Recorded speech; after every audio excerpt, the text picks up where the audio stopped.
দুনিয়াতে যত অদ্ভুত অদ্ভুত প্রশ্ন সব আপনি মুসা আলাইহিস সালামের মাথা থেকে পাবেন। বিভিন্ন বিষয়ে আল্লাহরে প্রশ্ন করতেন। সাইয়েদনা মুসা আলাইহিস সালাম আল্লাহরে বললেন, আল্লাহ আপনি আমার এমন একটা জিকির শিখাইয়া দেন যে জিকিরটার শব্দ আপনি আর আমি ছাড়া কেউ জানবে না।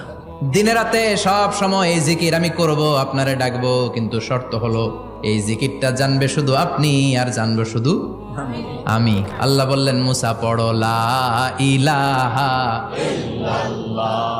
মুসা আলাইহিস সালাম কয়, মাবুদ এটা তো জাতীয় জিকির, সবাই জানে। আমি তো চাইছি এক্সেলেন্ট একটা জিকির, কারো কাছে নাই, শুধু আমি জানবো আর আমি পড়বো। আল্লাহ বললেন, মুসা এই লা ইলাহাকে যদি এক পাল্লায় রেখে দাও, তাম বিশ্ব, 7 আকাশ 7 জমিনটারে তুলে যদি তুমি আরেক পাল্লায় রেখে দাও, লা রাজাহাত কাফাতু লা ইলাহা ইল্লাল্লাহ, মুহূর্তের মধ্যে লা ইলাহার পাল্লা ভারী হয়ে যাবে।